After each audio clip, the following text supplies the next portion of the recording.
ఎంత కష్టపడ్డా నా కష్టాన్ని ఎవ్వరూ గుర్తించరు.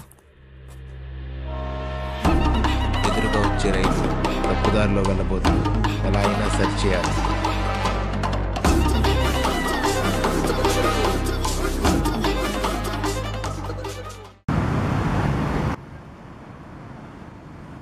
కాల్ తీరా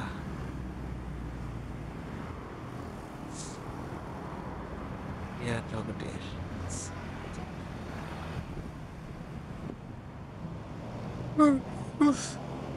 అన్నా ఏంట్రా ఏం పని చేద్దాం పనా? అదే ఆలోచిస్తున్నాను రా. ముందు నువ్వు ప్యాంటు మార్చుకో. సరే అన్నా. నా పేరు మనోజ్. నాకెంత బ్యాడ్ లక్ అంటే నేను ఏ పని చేసినా అసలు అది వర్కౌటే అవ్వదు.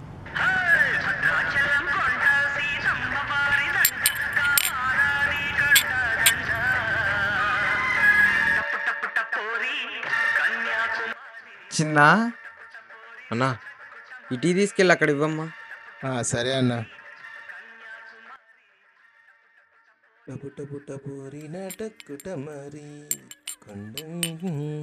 అన్న ఇదిగో అన్న టీ.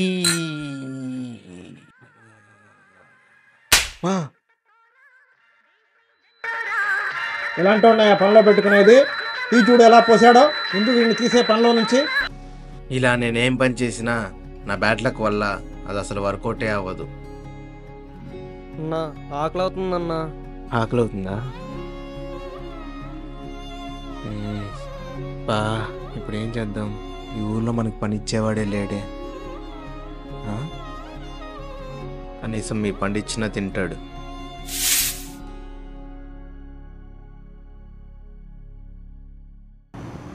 ఇదిగో తమ్ముడు, ఇవి తినేసి. ఒకటి మధ్యాహ్నం తిందాంలే.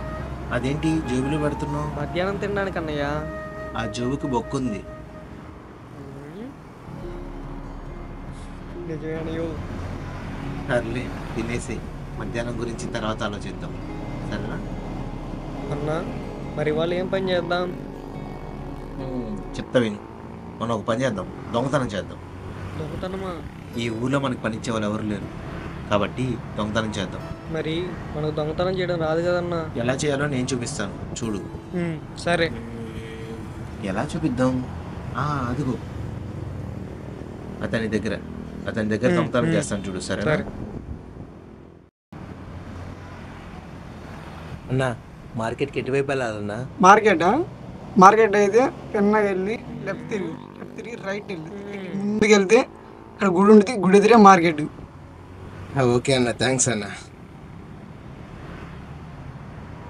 ఇదిగో తీసుకో. ఏంటి పీకా? అలా కాదురా, ఇప్పుడు దొంగతనం ఎలా చేయాలో చేసి చూపించాను అంతే. మనకు కావాల్సింది డబ్బు, బంగారం. అర్థమవుతుందా? ఏది ఏమైనా మళ్ళీ మనం సాయంత్రం పార్కులో కలుద్దాం, గుర్తుపెట్టుకో, సరేనా? వెళ్దాం. సరే. ఏందబ్బా స్టార్ట్ అవ్వట్లేదు? బాబు ఓసారి ఇలా రామ్మా. అన్నా సార్ నిన్నే ఒకసారి ఇలా రామ్మా. కొంచెం రేస్ పెట్టుకోమ్మా. ఏమైంది సార్? బండి స్టార్ట్ అవ్వట్లేదు.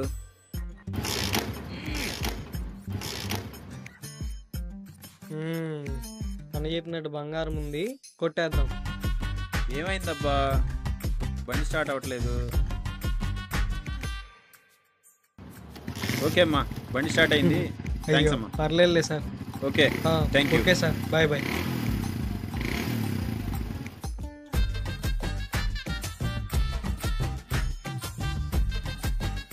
ఈ చైన్ అన్నయ్యకి ఇస్తే హ్యాపీగా ఫీల్ అవుతాడు. ఇంక ఈ బాక్స్తో నాకేం పని, బంగారమే జోబులో పడ్డాక.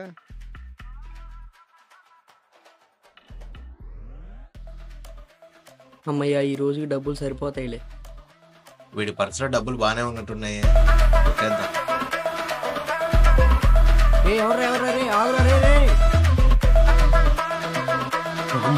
ఈ బండోడేంద్ర నాయన ఇలా పరిగెడుతున్నాడు. ఇప్పుడు కనుక వీడికి దొరికితే మన పని అయిపోయినట్టే. దొంగతనం చేసాం.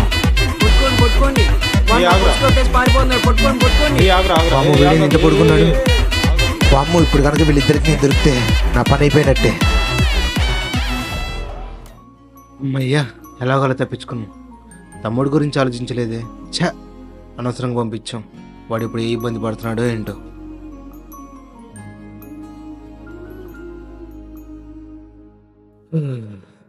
అమ్మయ్యా, వీడికేం కాలేదు. అమ్మయ్యా, నీకేం కాలేదుగా? నాకేం అవలేదులే. నేను ఎంత భయపడ్డానో తెలుసారా? సర్లే కానీ నువ్వు వెళ్ళే పని ఏమైంది? అన్నా నేను కష్టపడి కొట్టేసిన బంగారు చైన్ జోయిలో పెట్టుకుంటే ఎక్కడో పోయిందన్నా. దొరికినాడు అదృష్టవంతుడే అన్నా.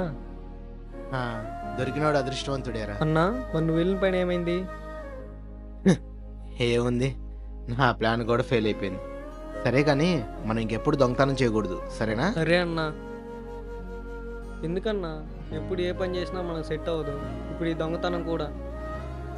అందరూ అంటారు కదన్నా, తల్లిదండ్రులు చేసిన తప్పులు పిల్లలకు తగులుతాయని. మన అమ్మ నాన్న ఏం చేశారేమో మనం ఇలా రోడ్డు మీద బతుకుతున్నాం. మన అమ్మ నాన్న గురించి నీకు తెలియదు కదా? అవును, వాళ్ళ వల్లే మనం ఇప్పుడు ఇలా ఉన్నాం. మన అమ్మ నాన్న ఒక పల్లెటూరి రైతులు. మనది చాలా సంతోషమైన కుటుంబం. కానీ ఒకసారి వానలు సరిగ్గా పడక, పంటలు సరిగ్గా పండక, అప్పుల పాలై మన అమ్మ నాన్న బాధల్లో ఉన్నప్పుడు అప్పులోళ్ళ బాధ తట్టుకోలేక క్షణికావేశంలో పురుగుల మందు తాగి చనిపోయారు.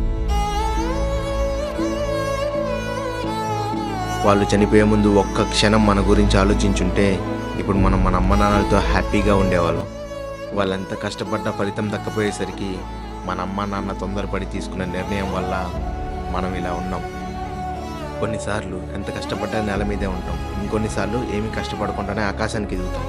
కాబట్టి ఇలాంటి నిర్ణయాలు ఎప్పుడు ఆలోచించుకో, సరేనా? సరే అన్నా. మరి ఇన్ని చెప్పి నువ్వు దొంగతనం ఎలా చేద్దామన్నావు అన్నా?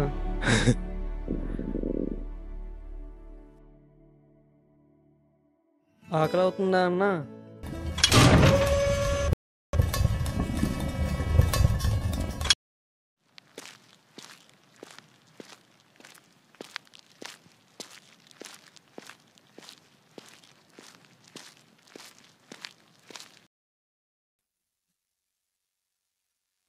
ఇదేంటి నా చైన్లా ఉంది? ఏమయ్యా గోవిందు, వచ్చావా? చూసి చూసి నీ చైన్ అమ్మేశానయ్యా. అదేంటయ్యా, 10 రోజులేగా అయింది గడువు తీరి. గడువు అయిపోగానే అమ్మేస్తానని ముందే చెప్పాను కదా. అయ్యా, ఆ చైన్ మా ఇంటి ఆవిడదయ్యా. అయ్యా, కొంచెం ఎక్కువ వడ్డీ తీసుకునైనా నా చైన్ నాకు ఇవ్వండి అయ్యా. నువ్వు ఇక్కడి నుంచి ముందు వెళ్ళిపో, డిస్టర్బ్ చేయమాక. Get out. స్వామి, అయ్యా పెద్ద ఆయన వెళ్ళిపోయలేదు, ఒకసారి చూడు. అలాగేనయ్యా.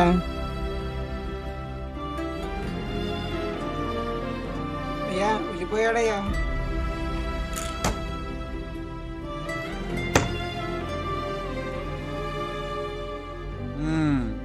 ఈ చైన్ ఏదో మా వాడికి బాగున్నట్టుందే.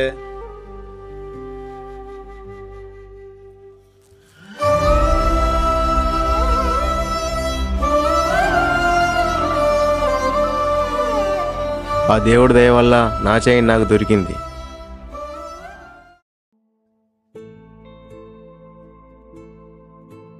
ఏ దొంగ ఆగ్రా! ఛా, ఇదేందబ్బా నా పర్స్ లాగే ఉంది. ఇది నా ఫోటో ఏనే? అన్న పర్స్ నాదే అన్నా. ఈ పర్స్ నాది, నీకెక్కడిది? కాదన్నా నాదే అన్నా అది. అవును, నిన్నెక్కడో చూసినట్టుంది.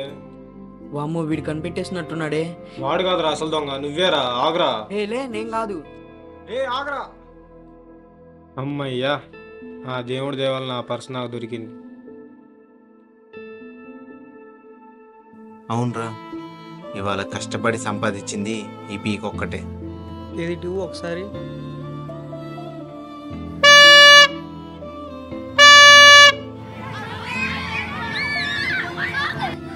ఊరుకోమ్మా, ఏడోకు ఏడోకు.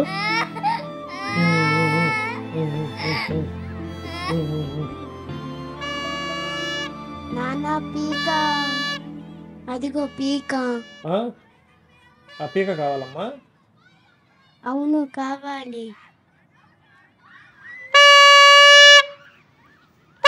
నానా పీక. బాబు, ఆ పీక ఇస్తావా పాపకి? ఇటీరా, తీసుకోండి అంకుల్. ఇదిగో తీసుకో అమ్మా. పొద్దున్నే పాప ఏడుస్తుంటే డబ్బులు ఇచ్చాను పీక కొనుక్కోమని. అయితే వాడు డబ్బులు తీసుకుని పీక ఇవ్వకుండా వెళ్ళిపోయాడు.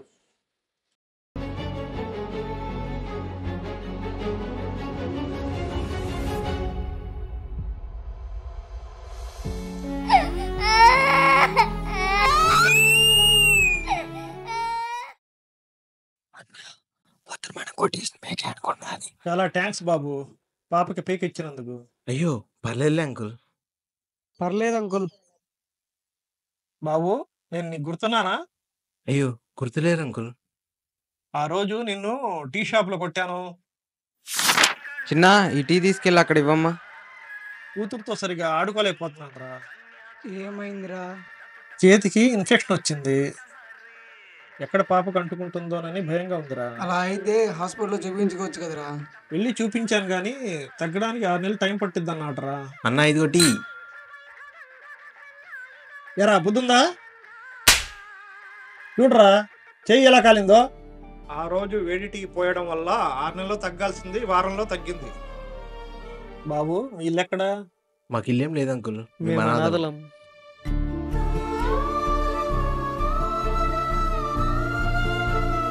ఏమైనా తింటారా? అంటే అది తింటాం అంకుల్. తింటాం అంకుల్. సరే పదండి. సరే అంకుల్ పదండి.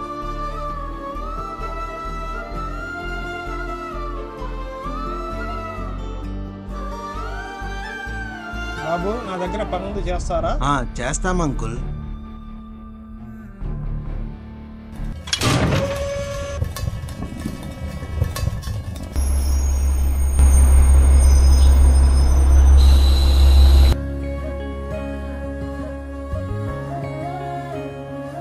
అమ్మయ్యా, ఆ దేవుడి దయ వల్ల క్షేమంగా చేరుకున్నా. థ్యాంక్స్ దేవుడా. మనం ఎంత కష్టపడ్డా ఆ కష్టానికి ఫలితం దక్కపోయినా పర్లేదు, కానీ ఆ కష్టం ఎదుటి వారికి ఉపయోగపడితే అదే సంతోషం.